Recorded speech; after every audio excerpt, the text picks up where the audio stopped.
Audio is now being recorded. Okay. This time I'm going to start with making sure it's connected. Okay.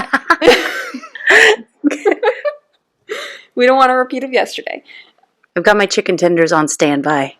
Nice. I just finished my chicken tendies. Do you eat them with barbecue sauce, or what do you eat them with? Naked. Love that. Because I care more about the quality of the chicken. I'm just not a sauce person. I don't like most condiments. But I have been wanting to try Keith's chicken sauce of the Try Guys. What's Keith's chicken sauce? He's from the Try Guys, and he made a chicken sauce and a taco sauce and a burger sauce that I want to try. Keith is the really tall one with glasses, right? Okay. No. Why? I feel like this eye is wider, and I don't know why. That happens to me. One eye always looks more open. Yeah. Also, I'm wearing contacts at right now, so if I have to take off my lashes or my contacts, that's why. I'm sorry for the accidental ASMR. I'm just hungry. We should just do an intro with ASMR. No. Do you want to go first, or do you want me to go first? Hello, I'm Ciara, and this is Ava. And we're two very different people in two very different careers, but somehow are still exactly the same. We share one brain cell. We call ourselves the Brain Cells Brothers. And we started this podcast mainly because we watch movies together every single night, and we always get like drunk and or high. And we just decided that we were probably the funniest people we've ever met and have some great one-liners that we decided maybe we should just start recording this. Hello, I'm the Ava in this situation. She knows I hate ASMR. Hi, welcome to Irrelevant Opinions with Ciara and Ava. Ciara hates that so much. Oh my god. Hello, I'm the Ava that she was just talking about. I'm a hairstylist. She's a teacher. I'm an Aries. She's a Sagittarius. So basically, we're chaotic as fuck. So I'm an elementary music teacher. I think that explains more. Oh yeah. I feel like you would have been. You're not chaotic enough for art teacher, but like. About that. Actually, no, theater teacher, I feel like, is more chaotic than music teacher. Is it my Little Mermaid scrunchie? It is. You look like Stephanie from Full House. I've also got my space earrings. I thought she die? Stephanie's not dead. I was about to say rest in peace, Danny Tanner. Stephanie, we don't know what she's doing with her life. She's on Fuller House. I watched one episode and I gave up on that shit. I got through like a season and a half. At one point, one of the characters got married in Japan, and after that, I gave up. Like, why are you in Japan? You're white people. The spouse might have been Japanese, actually, the more I'm thinking about it. Anyway, while Ciara's chewing in my ear, we should probably get started on this episode. Hi, this is our first official episode of... I feel like... The Irrelevant Opinions podcast. Yeah, but... Like, also our Instagram is That's Irrelevant. So, like, it's either one. You can choose. This is just a place where we give our opinions on things that you probably didn't ask for. Basically, we're just going to we're going to use a word generator to figure out what we're going to talk about today. And then, in the end, we're going to read Am I the Asshole? Reddit stories. Because those are always entertaining. Or Karen stories. Those are always, like... The most. That's like all I watch. Like, I'm still a person who uses Facebook, and they have the watch tab, and all the videos are like rescue animal videos, and they're so cute. Where like they take a mangy little puppy and they raise him and rescue him, or there's ridiculous Karen videos, and I'm here for both of them. Or randomly, sometimes like clips from like Criminal Minds and like the plethora of medical shows out and about. Oh my god, I love. Nothing, like, tickles my fancy more than Karen videos, honestly. Like, the last one with the Victoria... Did you see that... Ziggy, don't make me get the lighter. This dog is gonna be my 13th reason. You're barking at nothing, quite literally. I'll get the lighter. It's right here. Anyway, did you see that video of that one Karen who she was the one who went into the store into a fight with a lady because she wouldn't wear a mask and started coughing on people? That one was ridiculous. And she was charged with assault with a deadly weapon. And it was worse, too, because the person she coughed on was a cancer patient. My favorite thing about those videos is when the police are just done with their shit and just rack up the charges. I love that. But, oh my, that video was the funniest thing ever, where she was, like, giving her speech to, like, try and make the judge give her less time. And she was like, throughout all this has ruined my children's lives, my life, my husband's life. Nobody will talk to us anymore. I am so sorry to my family, to everyone. But, like, are you not sorry to the cancer patient that you coughed on? Also, like, was anyone honestly talking to you before that incident? Yeah, no. That's the real question. Like, I truly feel bad for the kids because, like, I feel like kids of Karens, they just have to deal with...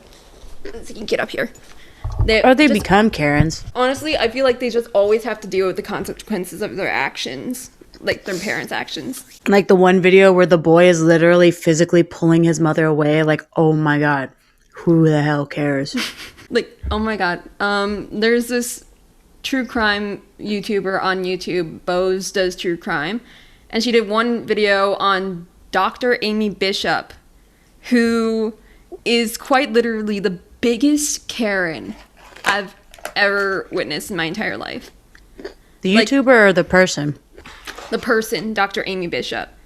Like, to give you an example, she went into an IHOP one day in Virginia, wherever she lived, Alabama, wherever. And it starts with a restaurant, you know it's a Karen. Yeah. Honestly, it's always either IHOP or Denny's or Waffle House. What did they do to deserve this? Is it because they're 24 hours? Probably. But they're also doing the Lord's work. Shout out to all the Denny's, IHOP, and Waffle House workers out there. I worked a job like that in school. I worked across the street from a bar at an overnight breakfast place. Oh. The amount of requests I got and the unwanted touches. And I was just the hostess. Okay, but anyway, she went into this IHOP with her family, and she asked for a high chair for her kid. And the waitress is like, oh, I'm so sorry. We just gave our last high chair to that lady over there for her kid. So Dr. Amy Bishop goes over to this mom and is like, give me the high chair. Imagine just like yeeting it from under the child. Just whoop. It gets worse. Like, she tried to yeet it from the child. That was just a joke, Amy. It was a joke. She was just like, the mom was like, no, I'm not going to give you my kid's high chair. I got it first. So she grabs the high chair and starts like trying to yank it from the mom, and they get into a fight. She starts beating the shit out of this poor mom while yelling, I'm Dr. Amy Bishop. You're a doctor. You should know better. She's barely a fucking doctor. She was a professor at University of Alabama. Let's be fucking real. Yeah, she's probably like a doctor of like, what, idiocy? Like, I tried to make that joke. It wasn't a joke. Doctor of stupid. Dr. Stupid. I don't know. Dr. Dumbass. Oh my gosh. My favorite thing is how Karens don't understand first come, first serve. Because I've been watching a lot of hair appointment Karens who can't understand that this person made this appointment before you. So they get that time slot that you wanted. Yeah. And they're like, what? So my money's no good here? I'm like, no, it's just that they came first. It's like, how do you not understand this? You know what I've noticed as a hairstylist? I feel like Karens feel the most comfortable just abusing hairstylists. And I don't know why. Oh, yeah. Like, servers and hairstylists. And, like, they'll just try to walk all over everybody and just, like, make you cry at some points. It's like, I know all the liabilities that go to, like, being a hairstylist, but it's still, like, I have things that go into your body in my hands. I could be as petty as I damn well please. You don't want. I can give you a buzz cut. You can sue me, but guess who still has a buzz cut? I could drop this pair of scissors, and it will not be my fault. Yeah, it's like I could give you E. coli, and you could never know. Oh my god! Because how many hands does the food go through? I like remember the rudest to the people that is like the closest to their safety. Yeah, and it's like, don't just be nice, please. There's a razor right here. I could end your entire life, and that's not even exaggeration. Just don't treat retailers, workers, servers, hairstylists, anybody like shit, please. That's really the ending. Especially retail workers, because, like, I've worked retail and in the food industry. There have been many breakdowns that I've had in the back. Oh, yeah. I can't. I remember I was at Wendy's. I know. And I had this line, like 10 people deep.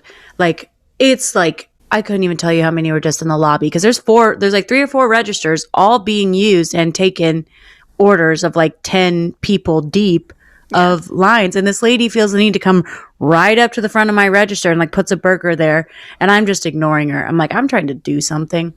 And she like just stands there and wait. And I just go, what? And she's like, would you want to eat that? I'm like, yeah, probably. And she's like, and I'm like, I'm sorry, it's not perfectly symmetrical.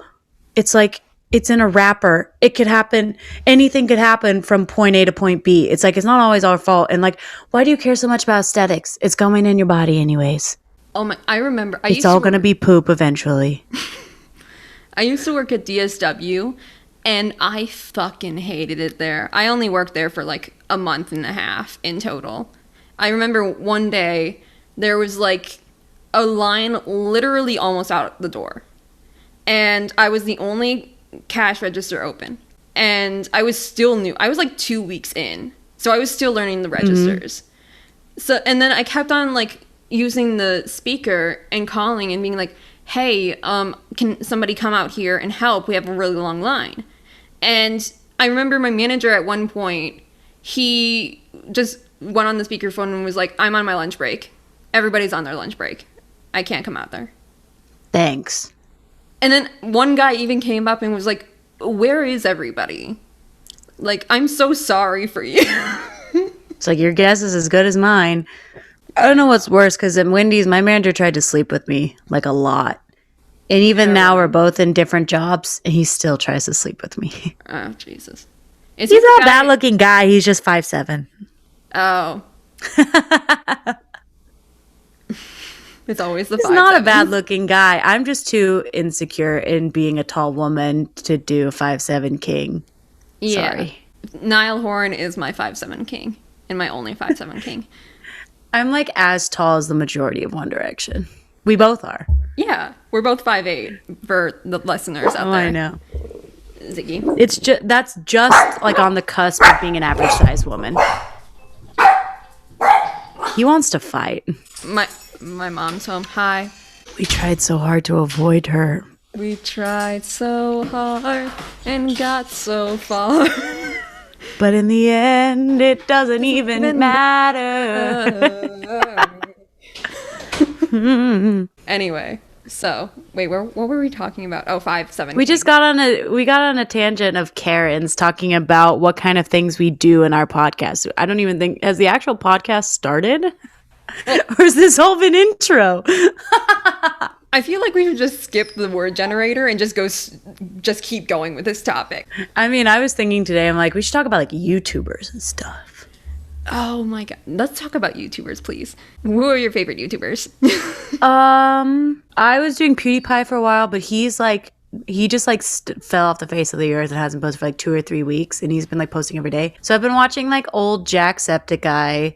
I watch the Try Guys. I love Kelsey and Peachake. I don't know how you say it, but like I follow her Sims content. It's pretty entertaining. That's kind of the big ones off the top of my head. Watcher, where Puppet History is from. I really like them. Watcher is too pure for this world. I know. It's just like they could not put out a problematic video if they tried. Except when Ryan killed the professor. I still comment on their videos when they're together and be like, Shane, get away from him. He killed the professor. That was their worst mistake. Well, he says there's going to be a season 5, so I'm interested in what's going to happen. I feel like they're just going to do like a time travel one, since in the last video they were like, he is canonically dead. Oh, by the way, yesterday when I was editing the thing, all I could the practice episode, it was the entire time I could just hear you clicking on your keyboard and then slurping your Capri Sun. Really? Wow. Yeah. It was just like tiny little like sharp clicks. What grown adult drinks Capri Sun? Ciara. I drink apple juice. Oh, guess what my favorite drink is right now? That that TikTok apple juice. I've never seen TikTok apple juice, but I'm very curious. That's now. what you drink in that little glass bottle. That's exactly what it is. Oh, the Martinelli's? Mm-hmm. I've been drinking that since I was a kid. But I was doing the trend before the trend even began. Me with winged eyeliner. Same. Like, there are some days where I try to go for normal eyeliner, but then I still end up like Amy Winehouse. Yeah, I always do like a little, I can't like, I tried doing just the bar, and I don't know how people do that. Like, it just doesn't work for my eyes, honestly. I convinced myself from a young age that I had very small eyes and I need to make them look bigger, which was actually not the case. I actually have pretty large eyes with a lot of real estate, but it's been ingrained in me. See, I have big eyes, but zero lid space is the problem with me. We were talking about YouTubers before this. How do we get to lid real estate? While we were waiting for your mom to go away. Oh, yeah. Anyway, my favorite YouTubers are, I don't know. Oh, Emma Kenny. If you're into true crime and you want a really good, like, psychological analysis, she's a psychologist. And she goes into, like, the minds of the crimes being committed. So, like, very fun. I do like Bailey Sarian. Bailey, I love Bailey. I showed my mom Bailey Sarian and she liked her too. Yeah, I just go through cycles. Like, I just haven't been super interested in, like, beauty content at this moment in time. I do watch a lot of, like, history stuff too. Like, I'll watch nutty history and weird history and like what marriage customs were like in ancient India, or like what hygiene practices were like during the plague and things like that. And they're very interesting. Oh, I love just watching like history documentaries, all that. Like, ever since I was a kid, I love learning about history. Yeah, I'm basically building my repertoire to be on Jeopardy. Didn't Alex Trebek die or something? Yes. Rest in peace, Alex. Because my friend and I like watch Jeopardy all the time, and like who died? What? Meatloaf died. Oh yeah, I did see that. What? How come nobody told me? Because it was just in passing. I haven't even registered it yet. Starts crying. Oh my god. No, but my friend and I will watch Jeopardy like religiously, but we'll only watch College Jeopardy because we actually have a chance in College Jeopardy. But I am a fiend at trivia. My friend doesn't play Trivial Pursuit with me anymore because I've beaten him almost every time. Really? And he just loves to win. He only picks games that he can win, so he'll never play Trivial Pursuit with me again. He's petty like that.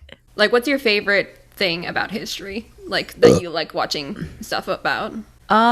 Marriage customs are really interesting to me, as well as like day-to-day life, like normal life, like what life was like for them at the time. That's really interesting to me.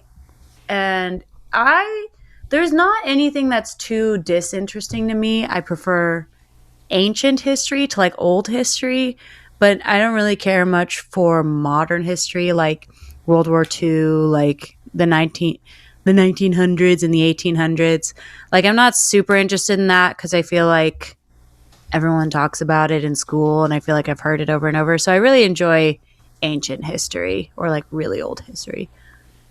My favorite things are like royalty and like just like everything to do with like the War of the Roses, like the Tudors, especially Anastasia. Like I've always been interested in like the Romanovs and like the downfall of Russia into Soviet rule. Yeah, mine has been like Norse mythology, not so much Norse mythology, but like the Danes, because I watched The Last Kingdom. I really like it, and I've been really into Vikings, as well as like I'm always interested to hear about ancient Greece and ancient Rome.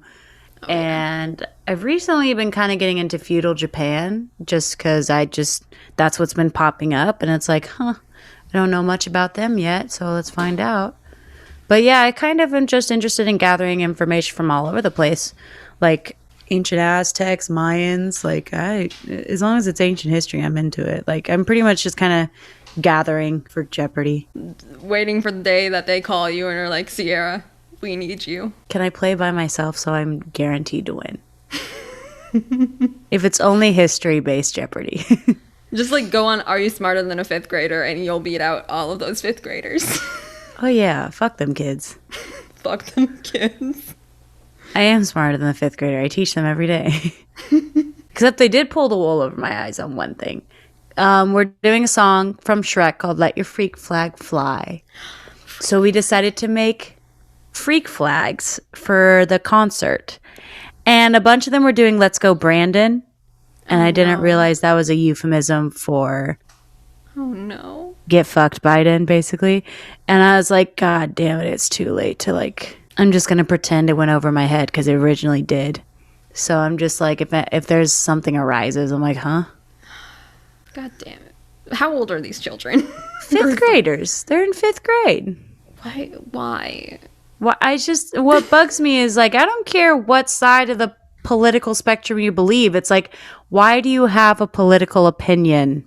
Exactly. At 11, 12, however many years old. It's like, I wasn't thinking about that at all in fifth grade. Like, I haven't had a political opinion until I was like a junior in high school. I didn't even pay attention to who was the president until like Obama. And that was because he was like everywhere campaigning. I remember because I was originally, as a child, very outraged at the ideas that he wanted to legalize abortion without knowing anything about it. But I was originally just incredibly outraged by it. But then I was like, oh, wait, here we are. The liberal can be. But yeah, like I noticed this when I was like student teaching as well. It's like we were watching Biden's inauguration, that one video of the young poet who read her poem. And of course, my cooperating teacher had to start out as like, listen, this isn't political. This is about the rhythm of her speech and how she delivered her poem. And of course, they still had stuff to say about Biden and China and all this crap. And I was like, oh, Jesus Christ. I was like, what kind of... Half the time, I'm in the Midwest, so a lot of the time it's just they are the microphone, the parrot of their parent. Yeah. So it's like they're not really sure what they're spewing other than what their parents what they've heard their parents talk about or things like that. And it's like, I really could not care less what you are politically. It's just like, those aren't true facts. That's not real. Yeah. And that's what's bugging me. And it's like the fact that they have all these opinions already. It's like, I mean, I don't care if you have a political opinion, but it's like, be informed and be correct, just like at any age. It's like, because what frustrates me about it is they're just megaphones for whatever their parents' opinions are. Yeah. So it's just, that's what makes it annoying. And I'm just like, oh, God. I hate it here. I hope we get annexed by Great Britain again. I know. It's like, why did we have to win that stupid fucking war? Jesus Christ. We would have been so much better if we won that war. If we lost that war. I know. It's like, we could have been so fine. We could have been fine. But no. We just had to have our freedom. I mean, when we were children, like every election year, we would have an election. I couldn't tell you how I voted for Al Gore and George Bush. I think I just voted the name I liked better, in all honesty. And what's funny is I think Al Gore won in my elementary school. Really? George Bush was not my president. Mr. Man-Bear Pig? Mr. Man-Bear Pig. Oh my god. I still slightly believe in the Family Guy theory that if Al Gore was president, like, life could have been so much better. But wait, I've never heard that theory. What is it? there's like an episode of Family Guy where it's like a Back to the Future parody. He goes back in time, and instead of going on his date with Lois like he was supposed to, he ended up getting married to Molly Ringwald. Oh, I remember that episode. That was years ago. And he ended up like coming back, and the president was Al Gore, and basically Brian was just like, dude, not marrying Lois was like the best thing that could have happened to this world.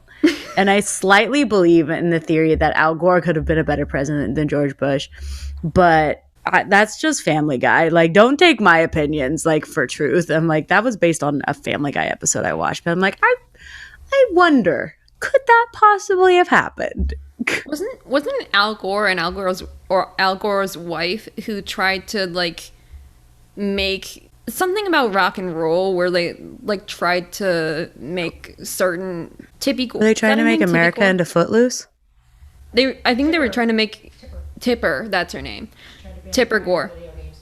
She tried to basically she blamed all the bad things in America on rock and roll and video games. Not rock and roll. She did. Like, No, he was bad on video games, and she was right. literally the guy from Steel Panther had to go and like defend rock and roll, saying that he's Christian too. What do you call Christian metal? Well, I mean, Christian metal and Christian rock is its own genre, and like I'm pretty sure the most popular of Christian-based genres. Yeah, but I want to see like. Wait, I remember seeing the video, and he was just like reaming her a new one the entire time. It's like, how old is this? Like the 50s? What is this? What are you, Mamie Eisenhower? Like, come on. We're not blaming things on that. Throughout history, like rock and roll always gets like the brunt of everything, and it's like find something better to do. Like, I don't believe in the whole video games thing. Like, I can understand the capabilities to imitate it, and I do understand like age restriction and things like that, and like it maybe a child should wait until they can understand the difference between reality and fantasy. Like, maybe young children shouldn't be playing video games like that. It's like, I believe in the impressionability of video games, but I don't think the video game themselves are causing these children to act a certain way. So I looked it up. It was Dee Snider who ripped Tipper Gore a new one. Basically, like, her whole defense was that they had a t-shirt with like a naked woman on it, and that was causing the downfall of children in America. And then he had to go up there and was like, we've never had like a naked anybody on our merch. If you can find that, please give that to me, because that's not us. You heard it here first. Naked ladies are the number one reason for American downfall. And it's like, I feel like they got divorced right after because she cheated on Al Gore or something. And she's getting all mad about rock and roll. My mom's just giving her political opinions from the back. Oh, I know. Her thing about video games is like, I understand the impressionability of it, but I don't think video games themselves are single-handedly causing children to be violent. I don't think you should let your 4-year-old be playing The Godfather, but it's not gonna cause them, like, it's not gonna be the sole reason that they shoot up a school if they do. Oh yeah, I will. But yeah, the youngest school shooter was actually 6 years old. He got mad at a person and just brought his father's gun to school and shot her in the back of the head. I remember that. Oh my god. Yeah, that's kind of where I draw the line. And there's a woman in my school, she actually graduated with me, and she had a son, and he is already having trouble in preschool because he cusses. He's very violent because his mom is a Twitch streamer, so that's kind of all he's ever been around. And it's like, when you're learning that from the age that you're supposed to learn emotional regulation and all that things, when you're being exposed to that from such a young age, is all you're ever going to understand.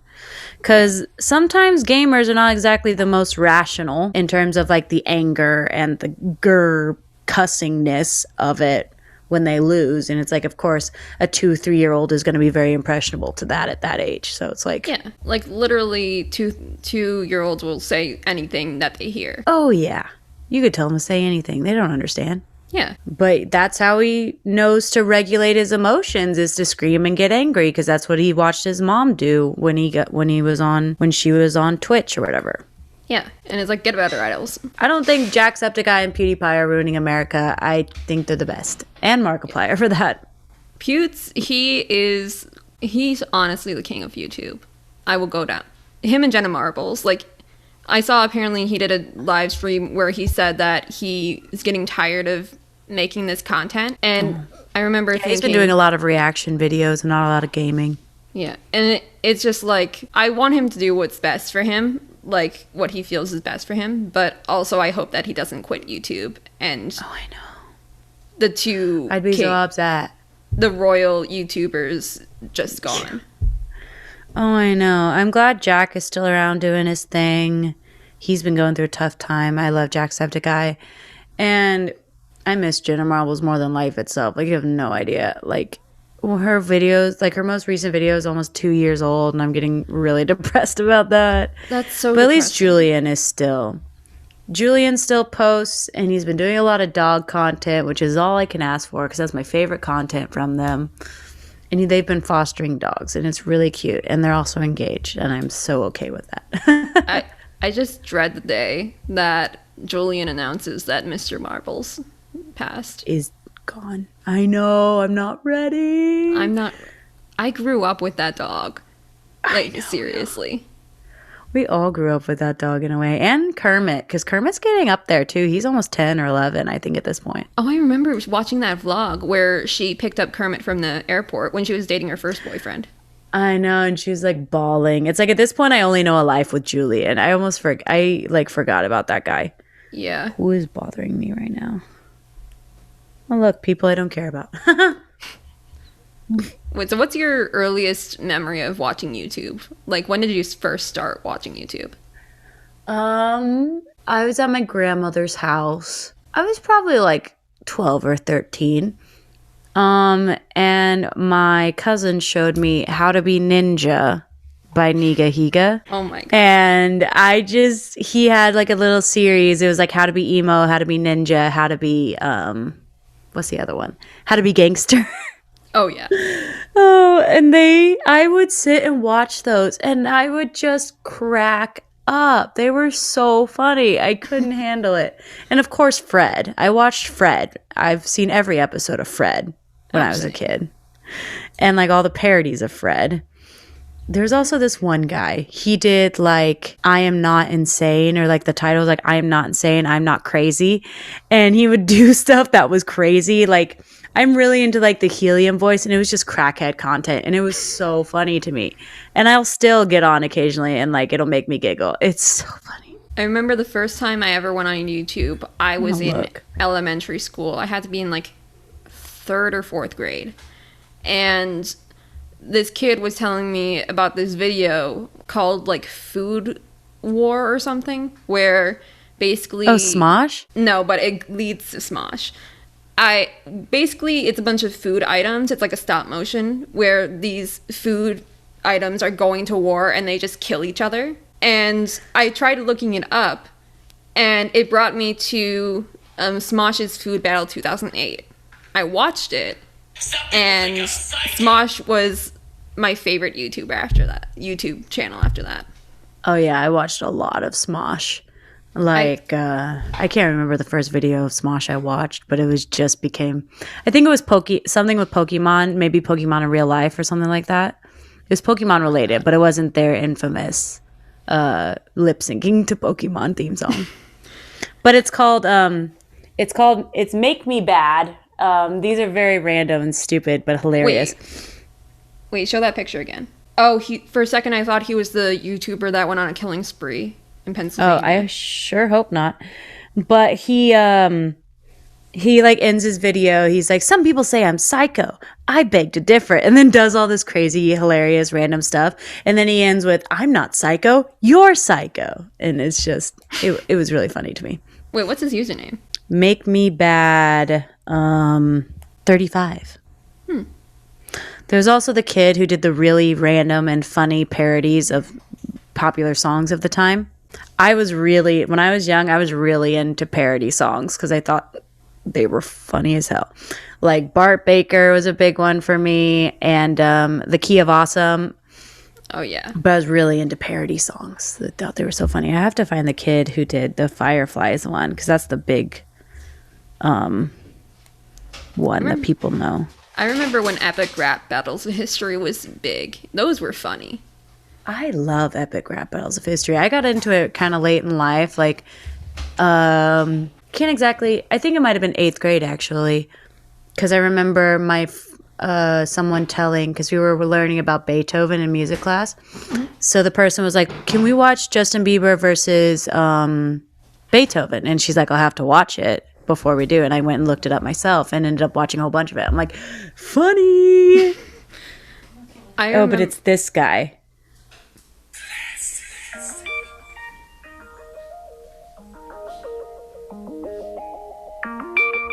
He does a lot of like funny.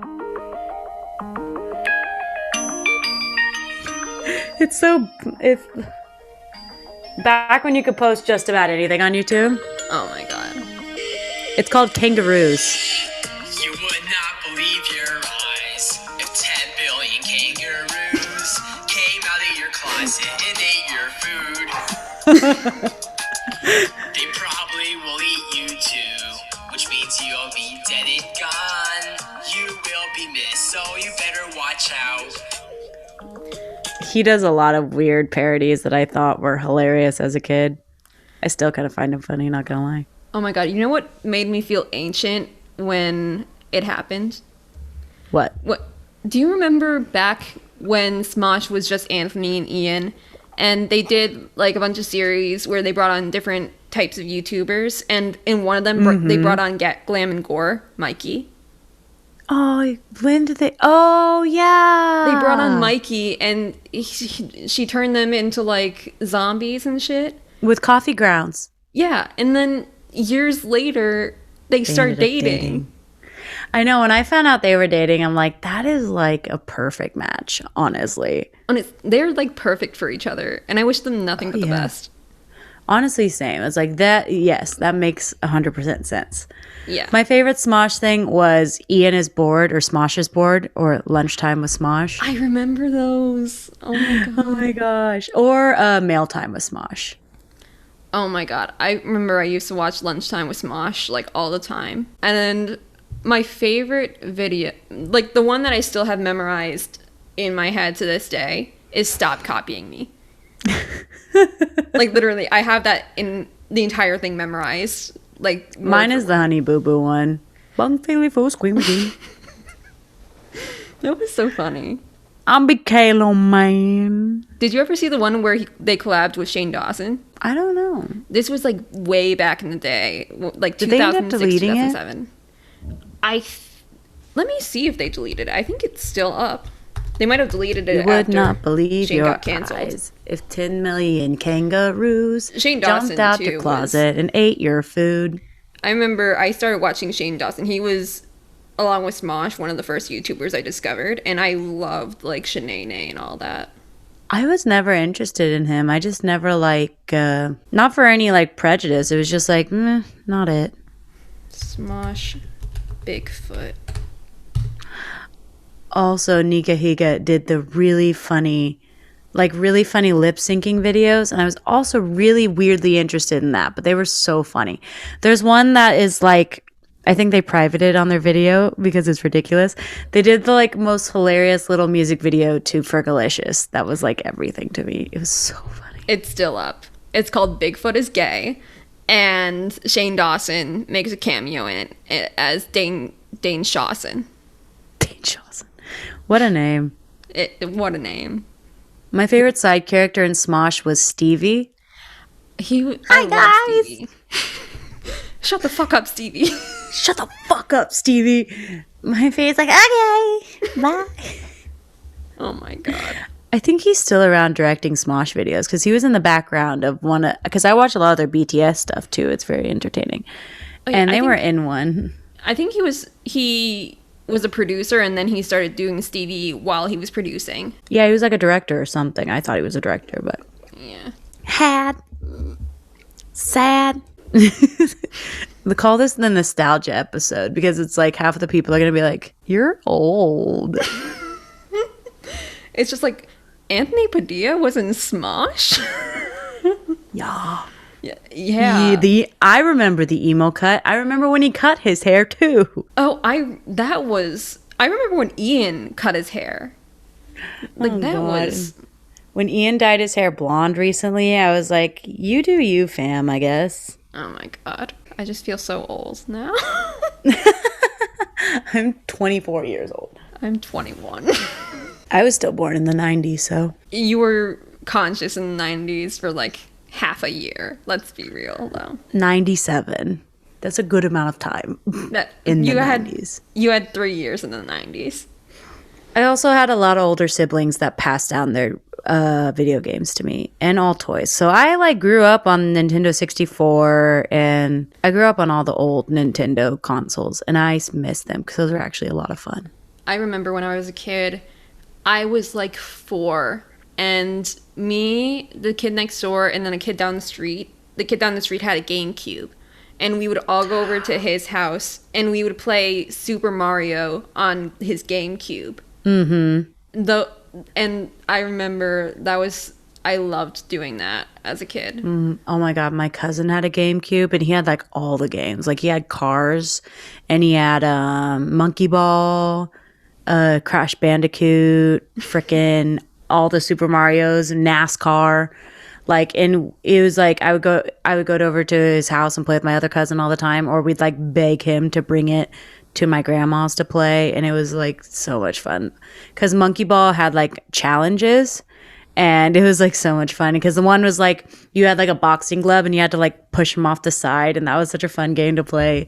Or like the only one I always got second place. I was always so close, but like it was his GameCube, so he had honestly like him and my brother like always beat me and I was always so damn close. It's like, God damn it. Oh my God.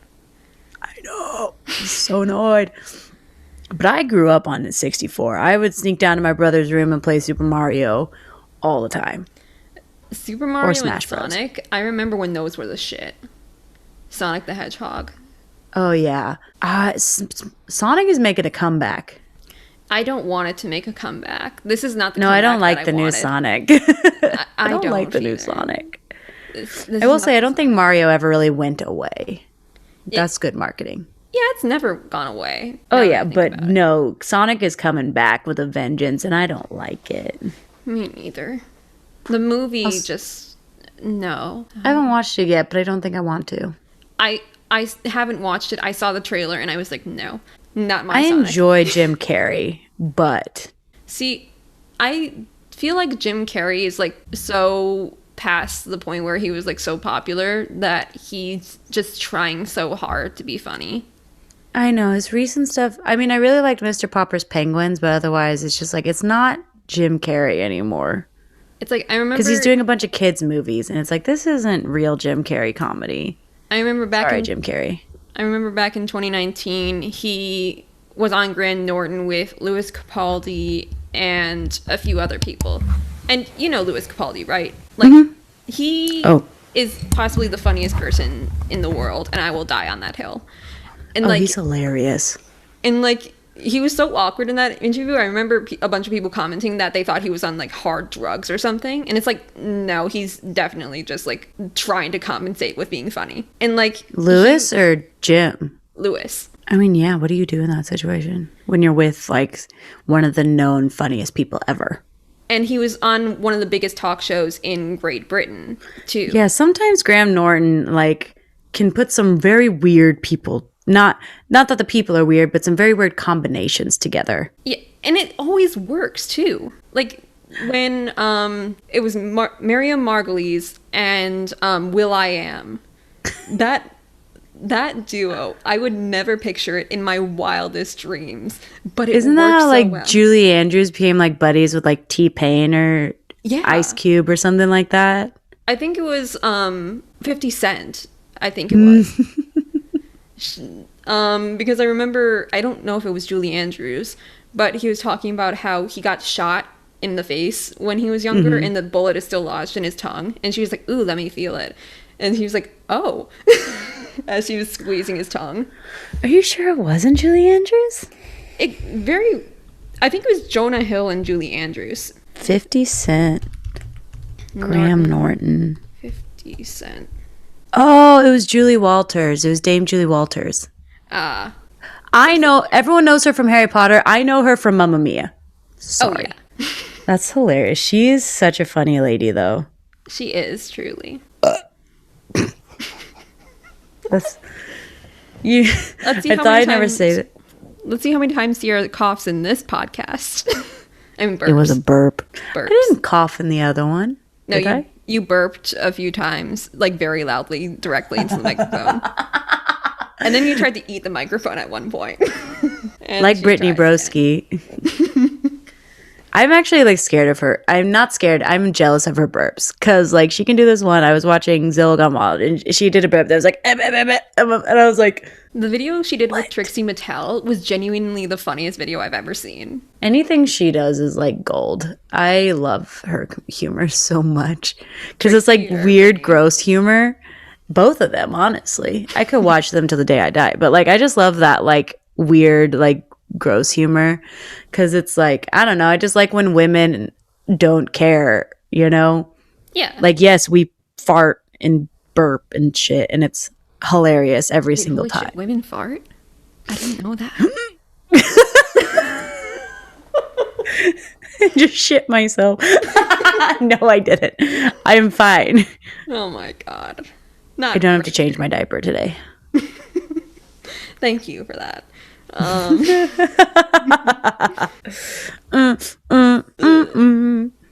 Nickelodeon.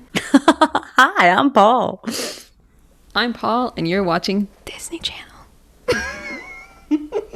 How did that three-eyed monkey go from Nickelodeon to Disney Channel? I still don't know. Is this Shane Top? Are you Shane Top? He's Paul the monkey. As he hops from Nickelodeon to Disney. He's been everywhere, literally, and I don't fully understand it. I remember just like seeing him and Damien in Smosh for the first time, and I was like, you people look so familiar that you just look so familiar. Where are you from? And then I realized they were from So Random, and I was like, if you're a true early 2000 kids, you will remember So Random. So Random. Oh my gosh. They had like performances on So Random, and like I liked them. I had their CD. I liked them, but I remember my friend and I like freaked the fuck out because like I've spent my entire life obsessed with, I've gone from just one boy band to another. Five Sauce is not a boy band, but it still stands. I went from Mindless Behavior to One Direction to now Five Sauce, even though it's just kind of been One Direction and Five Sauce in like one neat little package for my entire life thus far. Yeah, it's like they were getting me ready for what One Direction was. The best things to ever come out of One Direction, my One Direction phase, was Little Mix and Five Sauce. I do enjoy Little Mix, but not to the same extent that I love Five Sauce. But like, if you put like a Little Mix song in front of me, I will enjoy it. But it's not like I like seek them out because I just kind of forget. You want to know what the very first song I downloaded on my iPod was? The spinny iPod. Little Mix. Wings. Mine was the entire Up All Night album. I think it was for me Wings and then You Don't Know You're Beautiful were the first two songs. You don't know you're beautiful. That's what makes you beautiful. Ooh, Maggie. Yeah, my dumpster fire. Also, I was right. This pop filter does smell like smoke. Nice. Hello.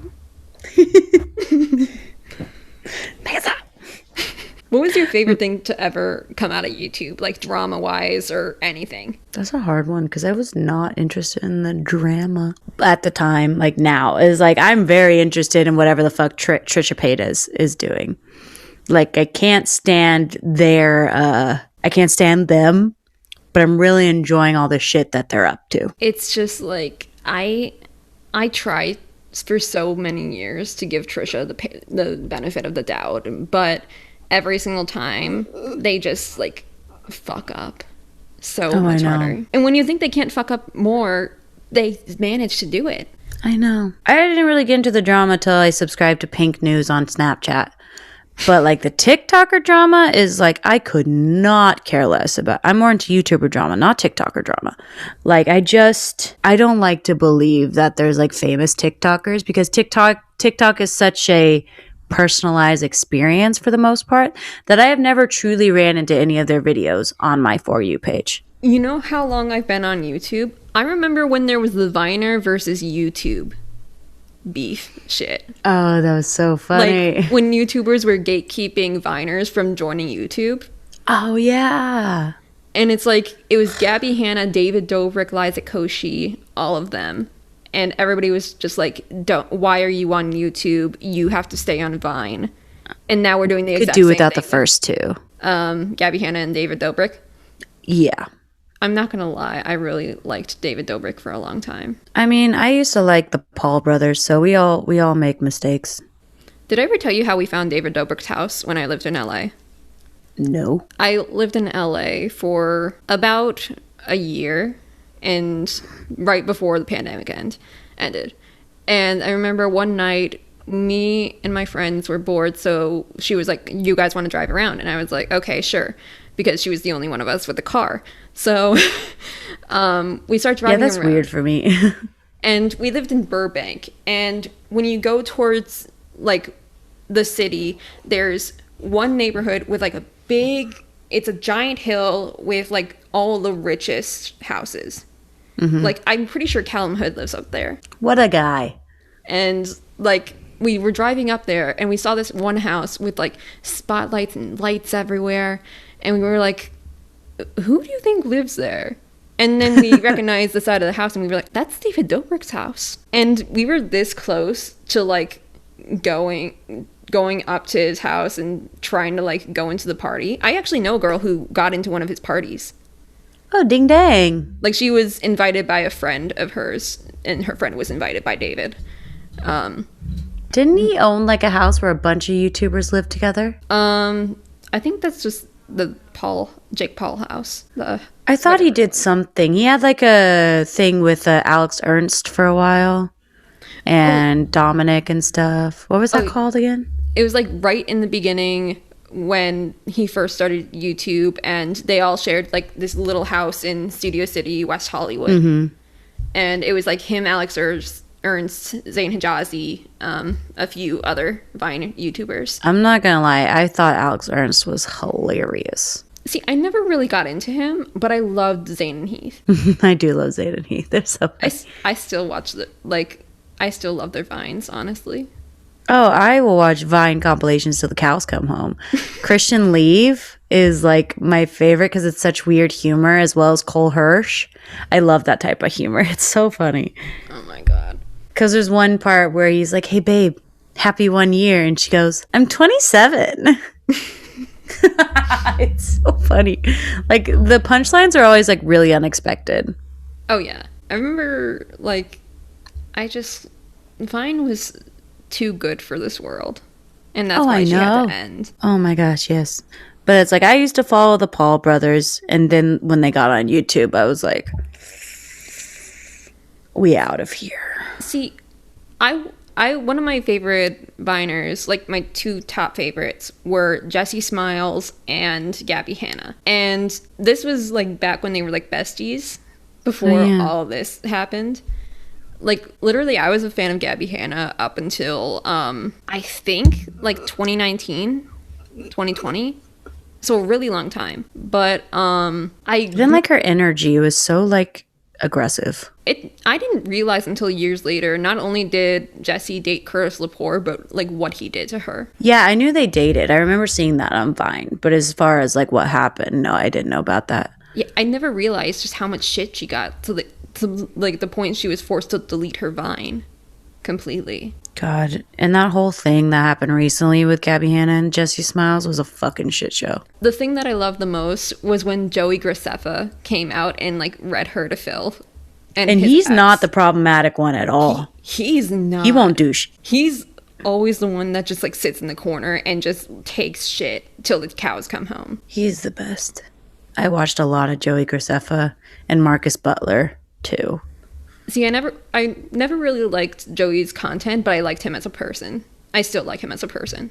Oh, you know what I forgot? O2L. That was a thing.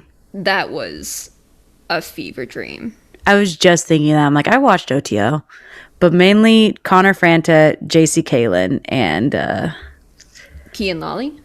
yeah, maybe. But like, it was mainly JC Kalen. I had a huge crush on JC Kalen. See, I never really heard of JC Kalen and like all of them. I didn't even know. I knew about O2L. I'm lying. Sorry. I mean, I wasn't like a huge fan, but I kept up because my other friend was like addicted. So I was like, I kept up to like have conversations with her about it pretty much. So I'm a good friend. That's what good friends do. I have top coat on my finger. A girly. No. Oh no. Oh lordy be. What movie should we? You know, we should when we get like have more people. The Zodiac Killer. I thought he was dead. No, that's Zodiac Killer. I'm from Michigan. Ted I mentioned Cruz? this in the bonus story. But there was this kid who went missing like a couple months ago at MSU. He just disappeared off the face of the earth. And he was just found today in the river by MSU. I'm sending that to the group chat. The What was he body doing? found in the river. No, it was just a picture of us I was sending to the group chat. I'm was sorry, like- that was the I wrong was like, time to why do are that. you doing this? Cha-ching! Murder! Oh my. Smile, it's time for murder! But anyway, he was coming home from walking home from a party and he disappeared and they just found his body in the river. In a van down by the river. I'm sorry. I feel like we shouldn't be making jokes, but that was kind of funny. I know. But so like, is there anything of foul play? Well, obviously, his body was found floating in a river. Was it anywhere in the vicinity?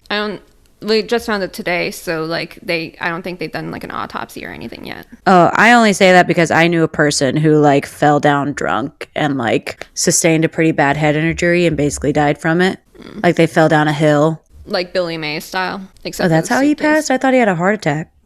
No, Billy Mays, he was on a plane and like something happened where the baggage was like fell out of the upper compartment and it hit him in the head and he got a concussion and died.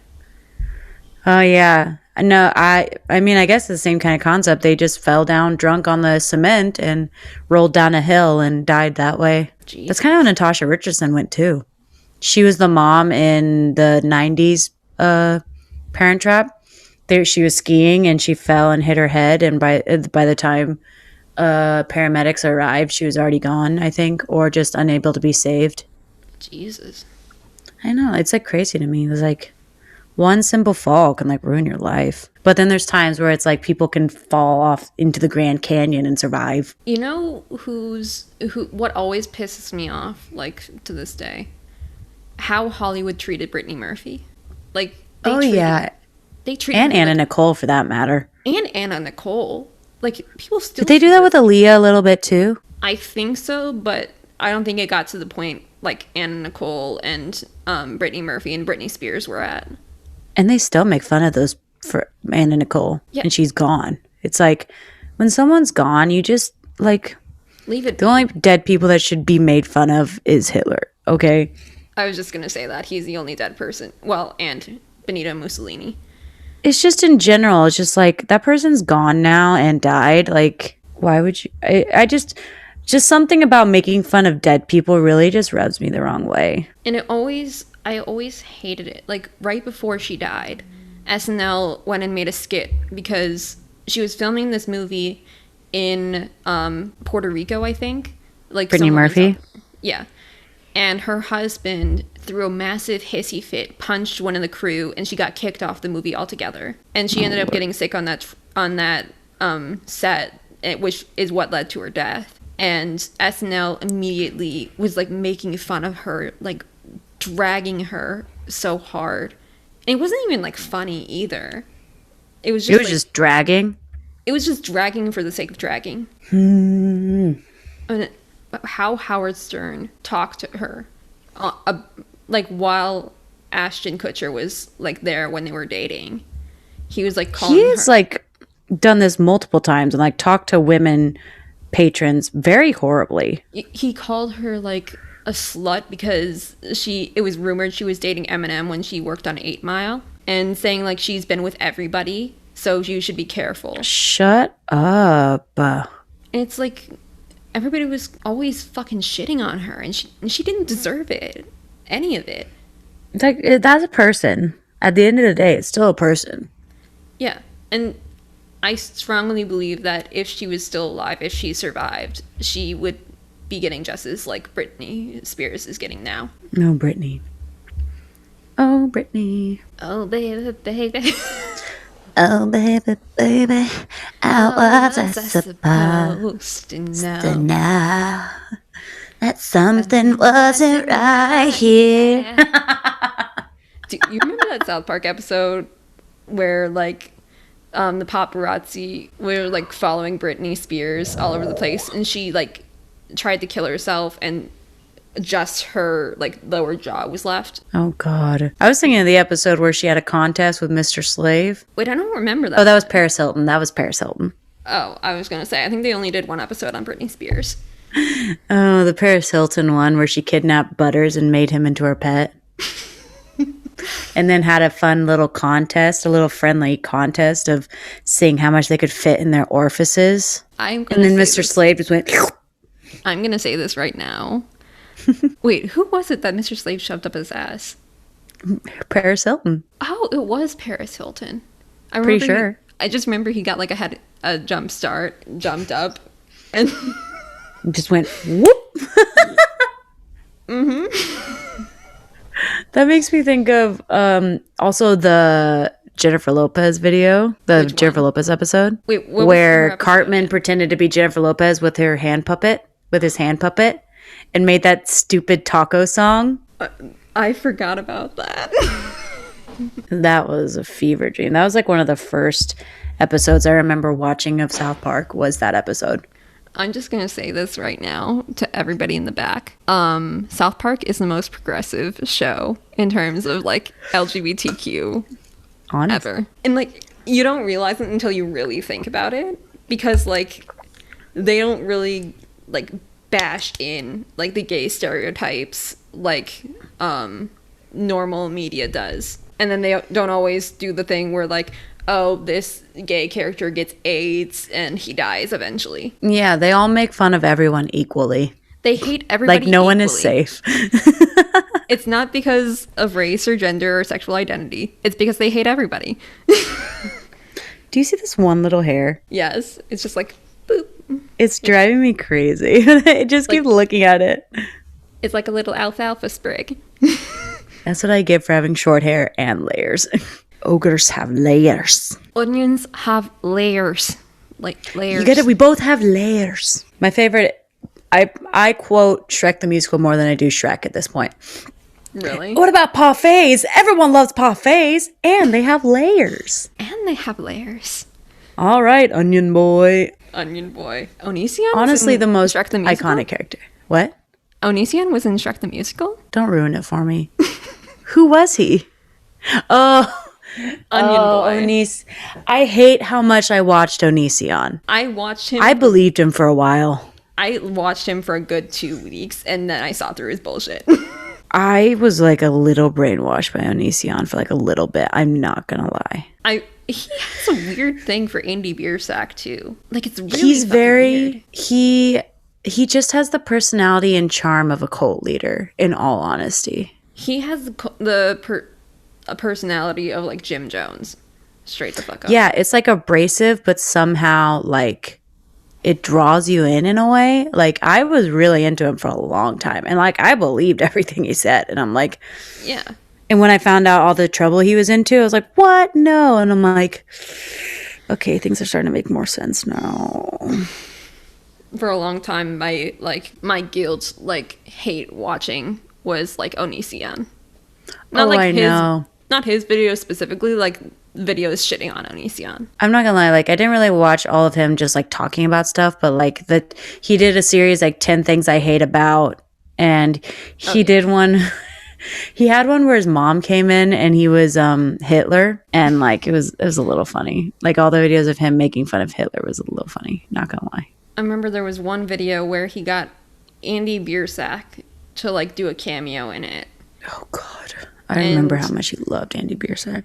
Yeah, like he's literally obsessed with him, and I still don't fully understand why. But Onision also had this character, like this kid character, Chibi. That was actually kind of funny. I'm not gonna lie, I like Chibi. Chibi was funny. I don't really remember Chibi.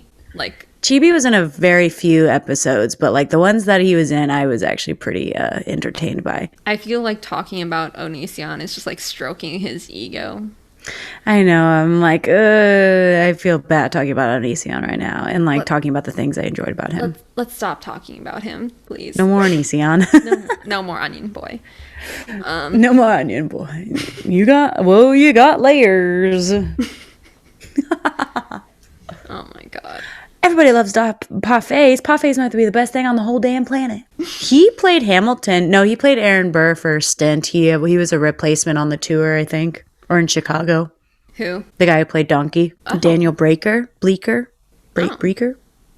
It's Breaker or Bleeker. I can't remember. But he was, I think, a replacement for Aaron Burr in either Chicago or in the touring cast. He was the understudy? Mm-hmm. No, he was... So, like, in Broadway, you have the headlining person, and then once they're kind of done with their stint, a replacement comes in. Oh, so he came after Aaron. Yeah, he, like, took his job once he was done. Oh, okay. Now of the actor before him. Okay. It sucks, because they can't get Tony Awards that way.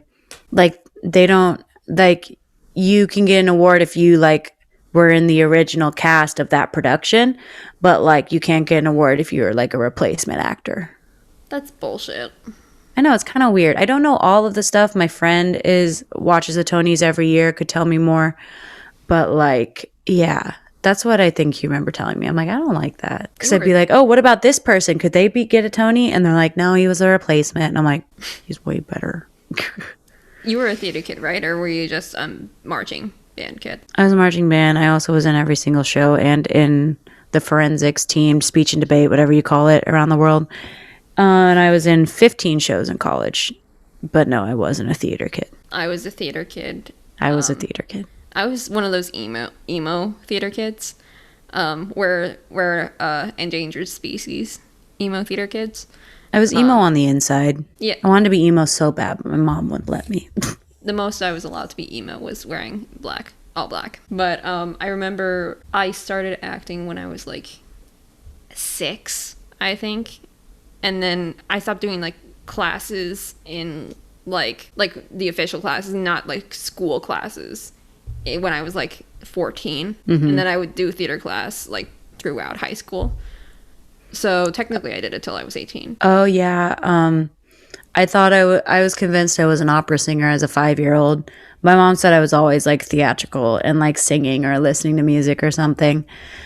But I didn't get the opportunity to like do some acting until I went to music camp in the summer and we did musical theater scenes.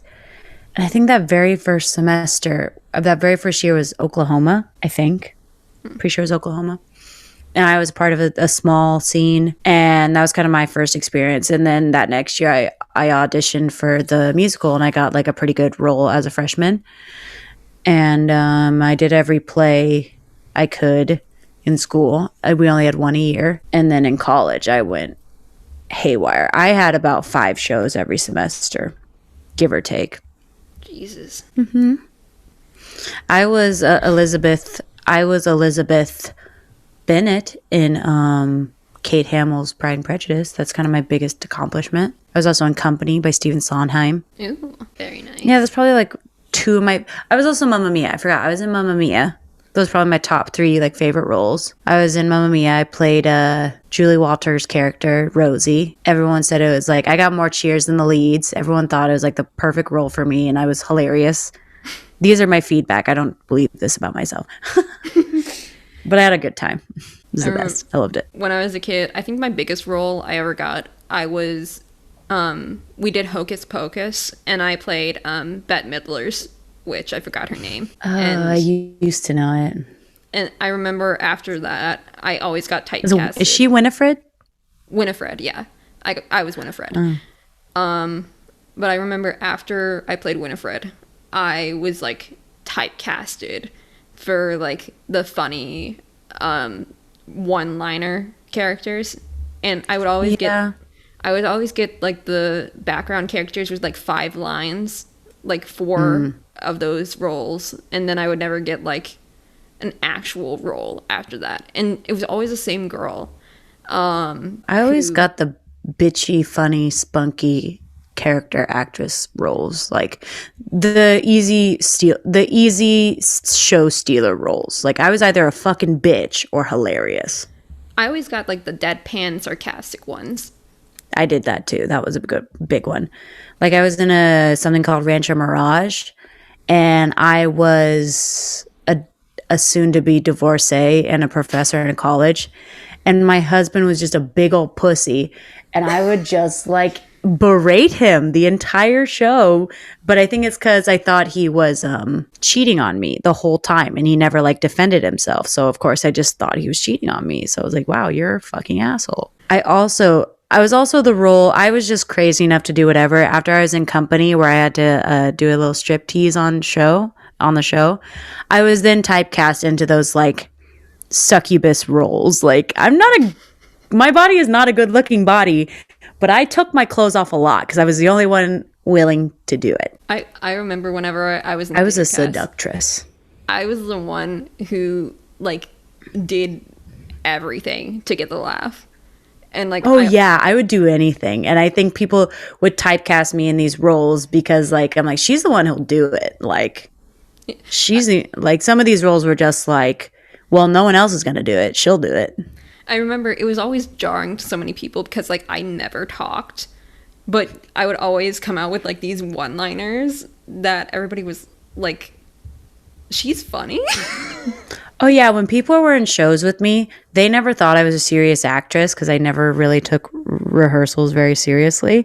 And I'm sure everyone was like, how did she get the role? But like once it was an audience and it was like go time and it was tech week, I'm like, we snap into place. Oh yeah. Because I got to the point in my acting career where like lines became a part of my person. And it's like, it was almost like I didn't have to be like, okay, what's the next line? It just like I kind of just became that person and just knew what to say in that conversation. Like it became natural reactions in conversation that I was having, even though these were memorized lines. Yeah. That sounds pretentious as hell, but yeah. I don't remember what I was going to say. It'll probably come back to me in like 2 minutes. Maybe you can start looking up not the asshole content while I go poop. Oh, yeah. Because I really have to go. Go ahead. We'll cut all this out. Should I take my microphone with me? No, Louis Capaldi did that, and that was... You can't be Louis. He did what? I went to his show right before COVID happened in San Diego, and he brought his mic into the bathroom with him, and you heard him fart and, like, pissing on the camera. That happened to me. I had my body mic on for one of my things, and I had to go downstairs and change my clothes. And they were... good thing it was a tech night, but they were still working on it. And like they forgot to turn me off, and I like sneezed super loudly and then took a fat shit while a scene was going on, no less. But that was not my fault because that was my time to get changed into my new costume for the next part. Oh, when you get back from taking your shit, I'll tell you that was the same concert I got into a fight with the group of Scottish girls.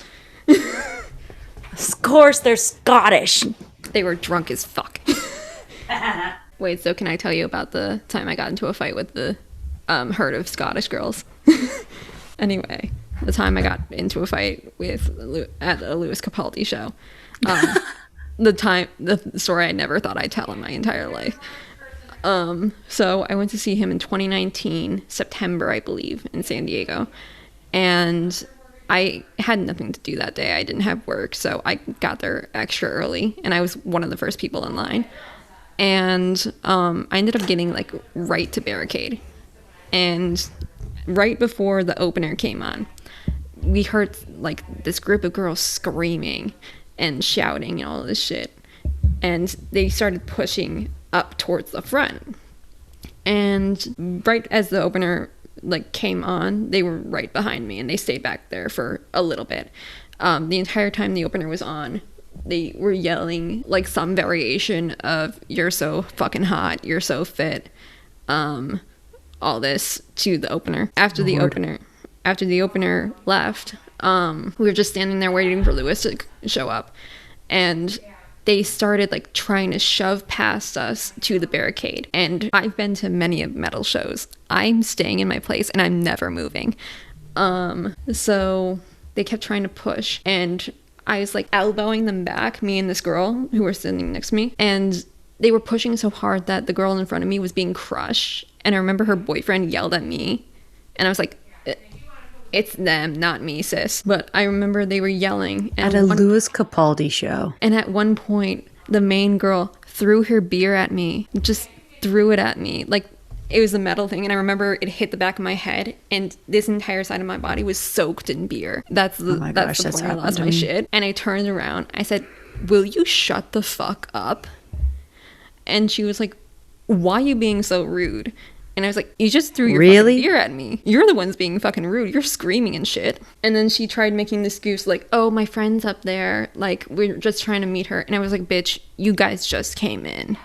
We all heard you. And then with your excuses. They kept trying to shove past us. And I kept telling them, no, you're going to stay back there. And they were ranting like, stupid fucking Americans are so fucking rude.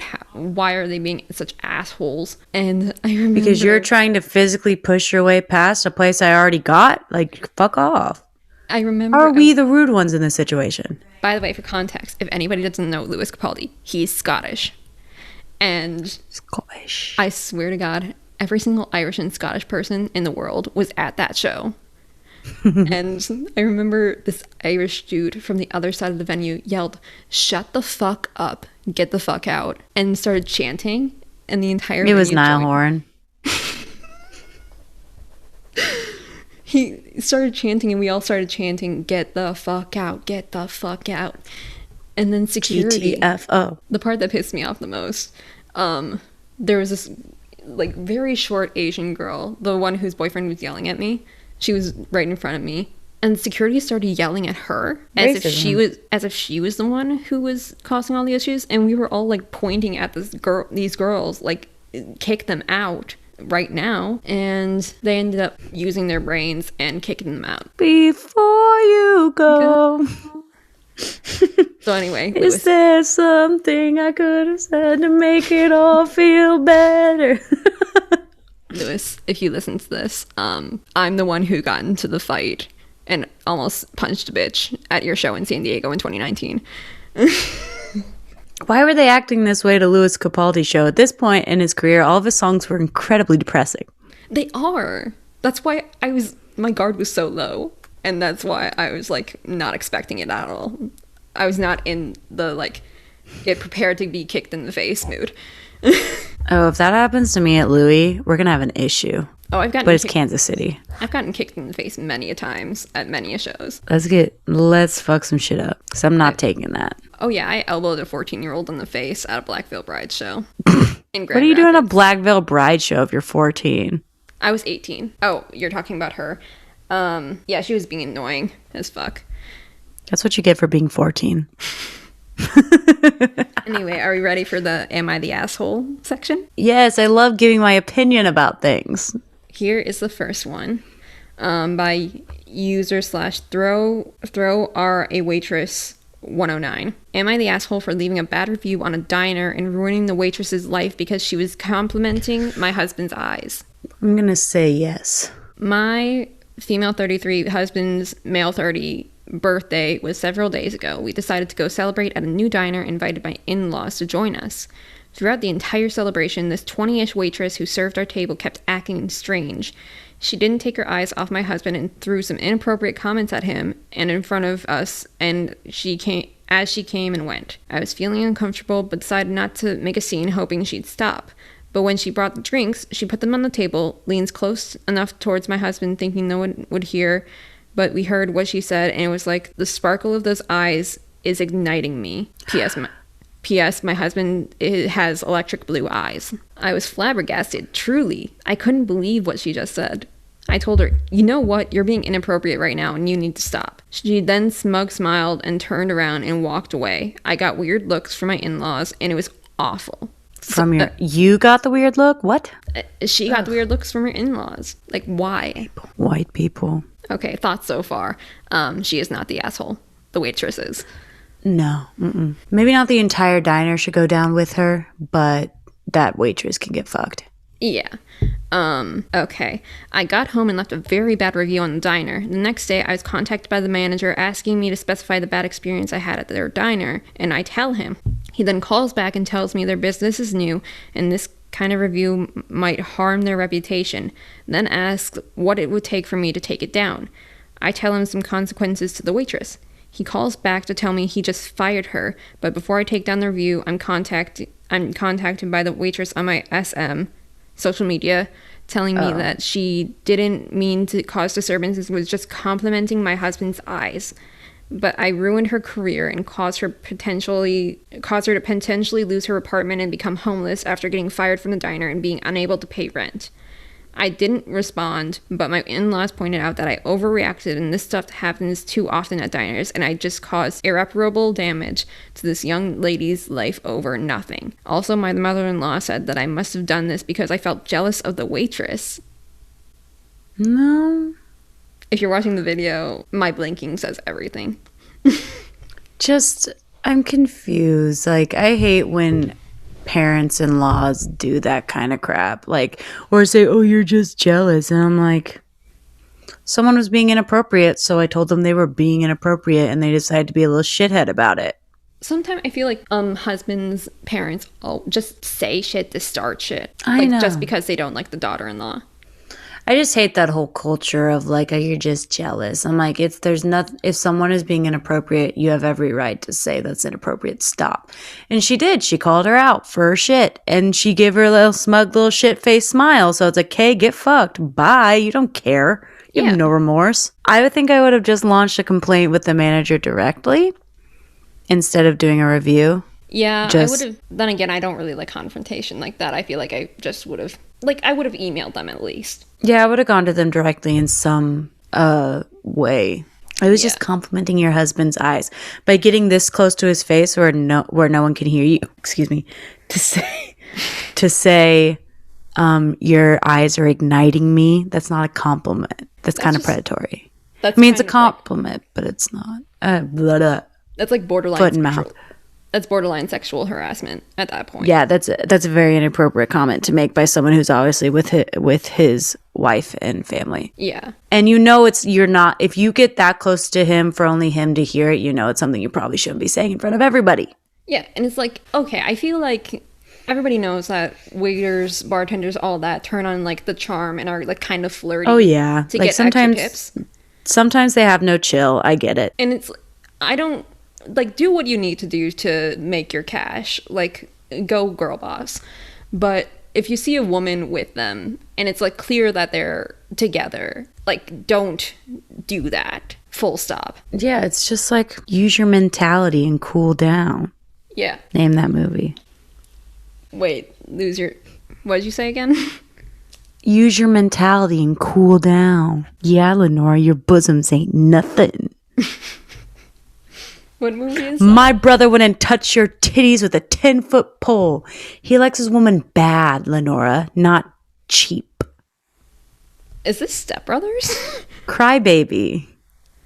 Oh, I've only seen that once. Crybaby. And I was scorch me, man. I was too busy trying to figure out what the plot was to pay attention to the quotes. They're juvenile delinquents. Oh, there's some edits. Would you like me to read them? Okay, edit number 1. My review was left on the business's Facebook page. I was contacted by the manager via my phone number, which was available on my profile, but the waitress reached out via message. Edit 2. So I'm seeing a variety of opinions here of what I should have done or how I should have handled this. I agree that I might have let things get out of hand, but I had no plans to get her fired. Didn't even want the manager involved. Just left the review and that was it. Also, to all those asking, insecure, jealous much, I'll give you the same answer I gave my mother-in-law. I might have been, but I just don't think that this was an appropriate way to act at work. Fair. That is completely fair. I don't think it was appropriate. And you have every right to, even if you're like, you have every right if something's making you uncomfortable to say, this is making me uncomfortable, you know? Yeah. Like, That's I feel inappropriate. like, especially men, I feel like they don't know how to say, like, they're feeling uncomfortable when women say, like, stuff like that. Oh, yeah. Which I feel like we should normalize, like, women can also sexually harass men. Yeah. Like, women aren't completely, like, absolved of saying whatever the fuck they want to men. It's, just think of it this way. If you were a man and you said those exact same things to a woman, would you with her husband around? Would you and her parents feel uncomfortable? If some man said that to you, would you feel uncomfortable? Oh, yeah. Yeah. Especially in the manner that she did that. If a man did that to me, I'd immediately be like, no, sis. Back the fuck off. All right. Next one. Insecure, jealous much? Oh, this one's a little spicy. Spicy. Am I the asshole for demanding payment for lice treatment after his daughter brought it in my home? No. No. Off the bat, no. Here's the story. 33 female and I have 3 daughters aged 13, 11, and 8. I have been seeing my BF Chris, in quotes, for on the ups of a year and a half, and he has a daughter, Hannah, age 16. This whole fucking thing is baffling to me, so I don't blame you if you find this story hard to believe. I have a hard time believing that what's actually going on. I'm hooked. So Hannah, hook, line, sinker. So Hannah is what an odd child. I say that with no disrespect. However, she takes shit to an extreme. Animal lover to the extreme, vegan to the extreme, etc. To a point. I've met kids like that. Oh yeah, I've met kids like that too. I've met adults like that. However, she takes shit to an extreme. Oh wait, no, I already read that. To a point of literally beating you with her words constantly about how trash you are if you even consider eating meat, and there's like no stopping her either. I hate vegans like that. The self-righteous ones. Anyone. Like, I hate anyone who believes in something so hard that you're trash if you don't believe what they believe. Like, any belief like that, people like that, I can't do it. Yeah. It's like PETA going so hard against meat eaters, but at the same time, they euthanize, like, just as many dogs as, like, overfilled kill shelters do. Oh, yeah. Like, you're not saving any dogs' lives. You're just taking them from their good homes and killing them.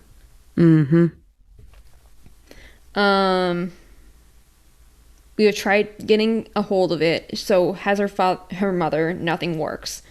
Now, I didn't fucking realize that this animals are pure and can't be hurt attitude also includes bugs, lice. We have Hannah every other weekend and had no idea she even had lice up until recently when my oldest daughter started itching like crazy. They share a bedroom and apparently brushed as well. No, don't share brushes. Because they do each other's hair. So I go through my kid's head and she has lice. I figured it was from school until Hannah walked in on our conversation and very, very blatantly said, "Oh, I've had them for like so long. Aren't they cute?" Aren't they cute? This person literally said, "Excuse me?" with 2 question marks. This is when she admitted that she already knew my kid would get it because she uses her brush, but not to worry because they don't do any harm, just itchiness. Hannah works part-time as a waitress for a local restaurant, so I demanded she fork over the funds for lice shampoo since she knowingly gave it to my child, and her dad agreed and also told her to go through her head as well if she wants to come back to our home. Hannah immediately flips out and says she refuses to kill an innocent creature or pay to have them killed, simply because we are heartless and have no respect for living creatures. She is currently not allowed back at our house, her dad's decision, not mine, as it was not my decision to make. We have been getting calls and texts from multiple different family members, except her mother, who was also at her wit's end, stating we are assholes for turning her back on a child simply because they have head lice and state we should be more accommodating. As in buy caps to wear when the kids is here. Am I the asshole? Did we take it too far? You did not take it too far. That's basic hygiene.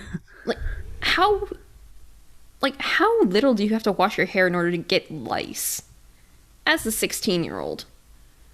Yeah, I thought this was like a child who like was just in her convictions, but the fact that she has a job and is at the point where she knows that this is not correct.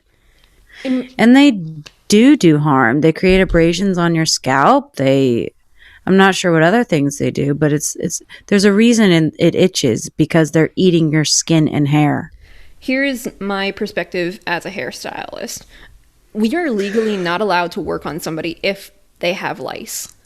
Because it contaminates your tools, right? And we can literally get our licenses taken away if we work on somebody with lice and then accidentally pass it down to somebody. So, like, it's not as, like, innocent as many people think. Like, you have to go to a special place just to get them, like, taken care of if you don't do it with, like, the CVS brand lice remover. Dangers of not treating a lice outbreak.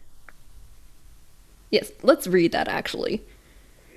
While it is relatively infrequent, kids scratching their heads can get secondary infections. These can range from fairly mild to pretty severe. You certainly don't want to put your child at risk of even more discomfort and the need for future treatments. Types of lice. My concern They bite you. My concern is this girl works as a waitress. She's probably like itching her head and then handling food. Yeah. Lice gets in their food. That's nasty. That's fucking gross. And they can create red bumps on your head that can be infected with bacteria. Yeah. And become full-on infectious. Yeah. Infections. That's what I'm getting from this research. So, yes, they do affect you in some way or another. And it's like, it's completely fair. We are not accommodating parasites. Yeah, no. If somebody comes into my house, gives my kids lice, and then throws a fucking hissy fit about it... You're not allowed in my house after that. No. You are not allowed in this family after that.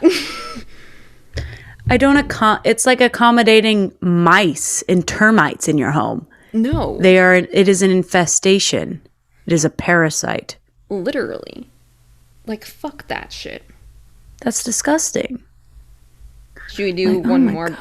Should we do one more before we end? Yes. Also, how does she feel about dogs that come in infested with ticks and fleas? Oh, that's a great question. I want to hear Hannah's perspective on that. You gonna let those ticks kill that dog? Let them live in horrible discomfort because of mange and fleas? Let me know. Okay, here's the last one we're gonna do. User/some_random_girl.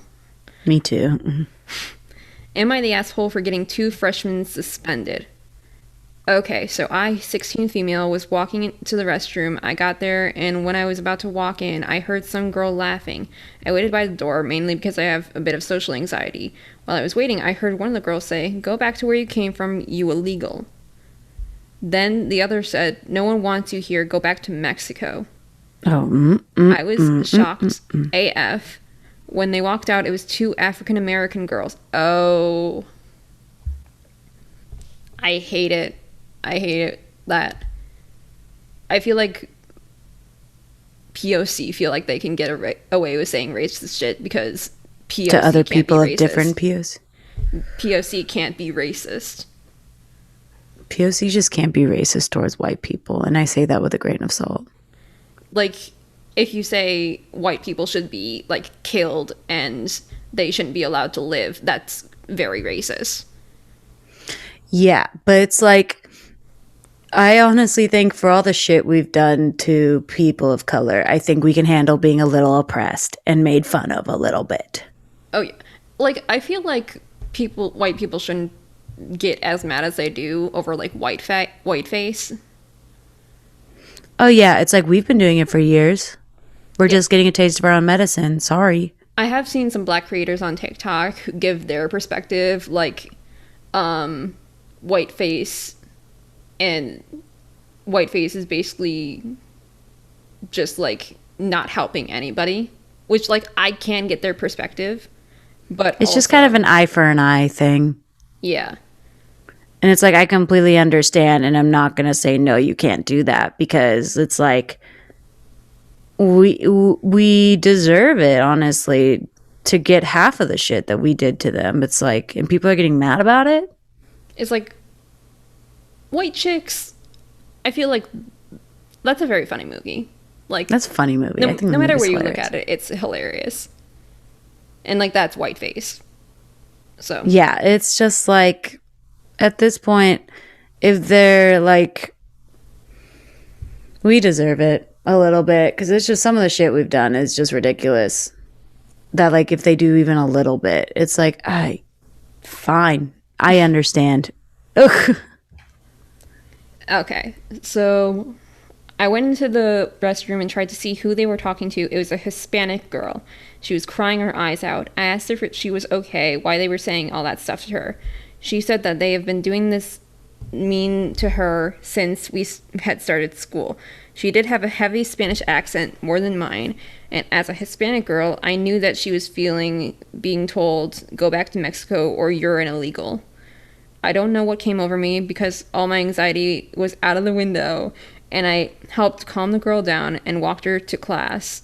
I asked her to speak to her teacher. Her teacher came out, and I told her what happened. Her teacher brought all three of the girls out. The two bullies were mad and said that they were just joking, and that me and the other girl should learn to take a joke. I then asked them, how would you feel if somebody came up to y'all and told y'all to go back to Africa? They said that I was racist, and that I was in the wrong for saying that to them. It's the same thing you literally just said. It's literally the same exact thing, just with a different country. Yeah, it's the same thing she said, and she said it hypothetically. Like, how would you feel if I said that? Yeah. It's not like she actually said it to their face in the same fashion that they just did to this girl's face. Yeah, like, clearly, if that was a joke, y'all can't take a joke either. But anyway. I told them that's basically what they were saying to the Hispanic girl they didn't want to understand. The teacher sent them to the principal's office and they were suspended for 3 days. When I went back to class, I realized I was gone to the restroom for almost an hour. My teacher was mad. She started yelling at me and asked me to explain myself. My teacher was understanding but said that I was in the wrong for saying, how would you feel if somebody told you to go back to Africa? If she was white, she would not be asked that. Mm-mm. She would not be told she was in the wrong. No, it's just like, I would be completely understanding. I'd be like, oh, well, thank you for doing that. I would like, I'm sorry for getting angry with you. I completely understand why you did that. Yeah. Like, I don't like this where, like, when teachers take this authority position, they never admit that they're wrong at all. It's like, what does that do for you? Those are the worst teachers. Like, and it's just like, you're allowed. It's fine if you're, like, wrong sometimes. I do, like, I'll apologize to my kids if I did something wrong. It's like, I'm so sorry, treating students like people is so hard for you. Adults have such a hard time realizing that children deserve the same amount of respect as adults. Like, people think that adults think that children are just like little miniature humans and like subhuman, and they are just like an adult's property until they turn 18.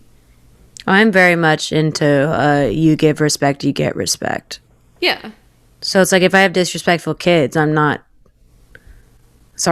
going to be very respectful. Like, I'm civil in a way, but it's just like, if I'm frustrated with them, they're going to know I'm frustrated with them. Yeah, and it's like, if you're being an asshole to me, I'll be an asshole to you. But if you're not being an asshole to me, I'll treat you with respect. Yeah, in the classroom, I'm not so eye for an eye in a way. Like, I will match energy, but I also will like calmly explain, like, it's very frustrating how you're acting right now. And I don't want to, like, if I get angry, I'll be like, I don't want to act like this and I don't want to be rude and yelling at you, but how you're acting is very frustrating and it's hard for me to be calm. Like, I'll tell them exactly how I feel, and like, Yeah. they respect it. Half the time they do much better, because it's just like treating them like a kid is not always the way to go. Yeah. I mean, it's like, if you're wrong, like, I'll apologize. Like, oh, I'm sorry. I'll fix that next time. Yeah. Anyway, I'll finish there's only like 2 sentences left. Oh. But some of my friends are also saying I was in the wrong for saying that. I keep telling them that I didn't say it. All I asked was how they would feel about someone saying that. So am I the asshole? Did I overreact? Was I wrong for getting them suspended? No, they deserve to be suspended. No, if someone came and told me, I would have done the same thing. Yeah. Like, if someone, as a teacher, if someone came and told me, I would have sent them to the office as well. And it's like, so why is it okay that they said it to this girl, but they literally said the same thing? And that's what frustrates me. I'm not a person of color and do not understand these struggles, but in my eyes, I just see they said the exact same thing to this girl and no one's upset about it. They're more upset about the fact that they said about the Africa thing. And I'm like, do you not, like, they said the exact same thing to somebody else. Yeah, and it's the same exact thing with the first story. If a white person said that to a Hispanic person, would that not be considered racist? Oh, yeah. It I mean, definitely is. in my classroom, I have a big, like, no hate speech policy. If I hear anything even remotely racist, I'm like, you're gone. Yeah. Like, I will send, because we have certain, like, automatic, like, you do something, you're automatically going to the office. There's no, like, 3-strike rule or anything. And, of course, that's cursing. And I added hate speech and racist things. And so they don't do it in my classroom because I will not tolerate. I mean, I have a very small Hispanic population and, like, a single black child. And the majority is white people, but I will not tolerate any sort of racist speech. If, like, my best friend, she is Puerto Rican and Mexican, and, like, if anybody even insinuates anything, like, disrespectful, like, backhanded, anything like that, I will literally come for your throat. Like, I will. Oh, yeah, no. I will come for anybody's throat who disrespects my friends. I am that kind of person. But, like, especially if it is, like, racist. Like, no, zero tolerance. Oh, yeah, race is just a line you cannot cross for me. Like, I can't handle it. It drives me insane. Like, just hearing people use the N-word. Like, I have white friends who use it. I'm like, what the fuck are you saying? Yeah. You have no right to say that.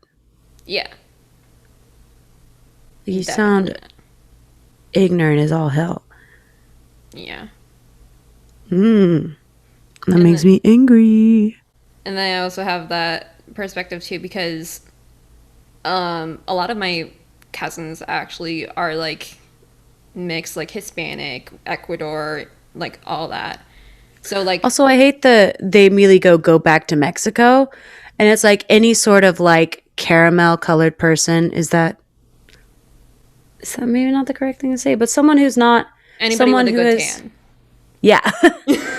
It's like they just automatically assume they're Hispanic, and it's like I feel like Middle Eastern people deal with this, and like because like once you get into that more ambiguous shade, they just automatically assume you're Hispanic and that you should go back to Mexico.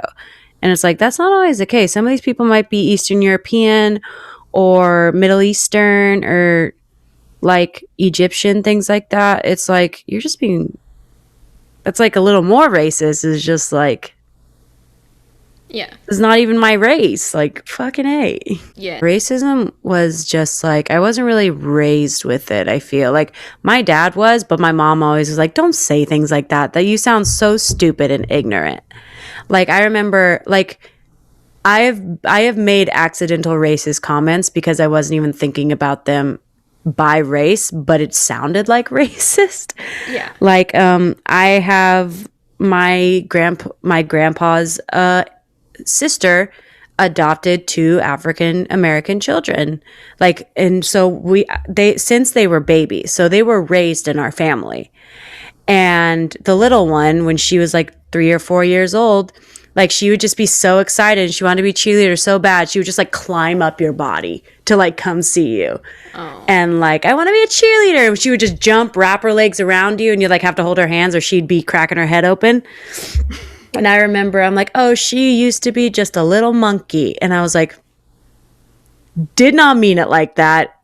Like, I don't even think about their race at all. That's just like, I'm like, oh, she's just a little monkey. Because she would climb up my body and like cling to me. And I'm like, oh my God, that's not what I meant. Oh my Lord. And it's like, that was not what I was meaning. Because it's like, I don't know, I'm just so used to them. And like, I just don't really see race. Like, it's just never been an issue for me. I've never felt like any prejudice towards someone of a different color or anything like that, that'll like accidentally say racist things that are not even meant to be racist at all. Cause I'm just like, Yeah. And that happened to me. I was in choir and, I told you this story, but the people don't know. I was in choir and I had a friend who was Black. And he was walking in late, and we had already split off into sectionals where here was the girls and the boys were in a different room. And he was walking in and just like being funny and like making comments, like being not disruptive, but just being silly. And I was like, okay, get out of here. Go back with your own kind. And it was like, oh, God damn it. That's not what I meant. Like everyone was like, Ciara, what the fuck did you just say? And I'm like, that's not what I meant. That's not what I meant. That's not what I meant. It's just like the boys over there. Yeah. It's like... I just want to like bounce off something you said. Like, I don't really like when people say like, I don't see race. Like, I know you didn't mean anything bad by it. Yeah. But like, when people say like, I don't see race, that just kind of bothers me because I feel like it's going in an opposite direction. It's like not validating the struggles that they face and the things that they go through and like their prejudice they face. Yeah, like you can see somebody's race and respect that and respect like their culture and all that and just not be racist. Like it's like seeing race mean racist. Like that's what I was getting at is like if I see someone of a different race, I don't have any sort of prejudice or like hate in my heart. That's kind of what I'm getting at is like I don't see like their skin color isn't the first thing I notice about them, I guess. Yeah. It's like, or I just don't feel hateful or feel sort of anything towards them. Yeah. Like, I don't hate meet them at all. Like, it takes a lot for me to, like, genuinely not like somebody. I don't even hate anybody in my life. Yeah, I hate people casually. Like, there's people I'm like, oh, I hate you. And then there's like a few people I'm like, oh, I fucking hate you.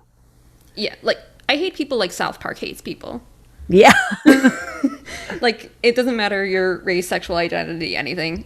If I hate you, I hate you. Oh, I know. It's just like, people are always like, what was your first impression of me? And I'm like, it's so dumb. It's like bare bones minimum. Like, I remember meeting one of my, he used to be a really good friend. We're not really good friends anymore. But the first thing I was just like, whoa, that's a tall dude, you know? Like, that's all I thought. Like, I'm very surface level with things. Like, my first thought was just like, wow, he's tall. It's like I wasn't thinking, I think sometimes he is like nervous about meeting people is like, people are thinking like, oh, what a mega gay, whatever. Cause he is homosexual.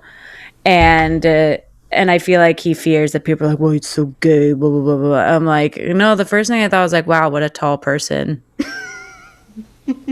Or something very like surface level. Like those kind of things don't like pass my mind when I meet people. Don't like pass through my mind. I'm literally one of those people, like, when I meet somebody, I'm just going to be like, that's a really cool shoelace. I know. It's like, it's so blank slate with me when I meet people. Like, it's just so blank slate. It's like the first things I see, I'm like, nice smile. Or like, just something very surface level. Yeah. Because that's one of my friends. I was like, you're tall. That was a tall guy. Yeah. We've been doing this for such a long time. My audio says 2 hours and 6 minutes. Jesus Christ. Should we just cut it here? Thank you for listening to our irrelevant opinions. Thank you for listening to us ramble for 2 hours and 6 minutes. That's why we made this thing. We greatly appreciate it. If you're watching this on YouTube, please subscribe for whatever this is. I hope you enjoyed our voices. I hope you enjoyed our voices. Stop it. Don't do that. All right. Peace out, Girl Scouts. Peace out. We love. Bye.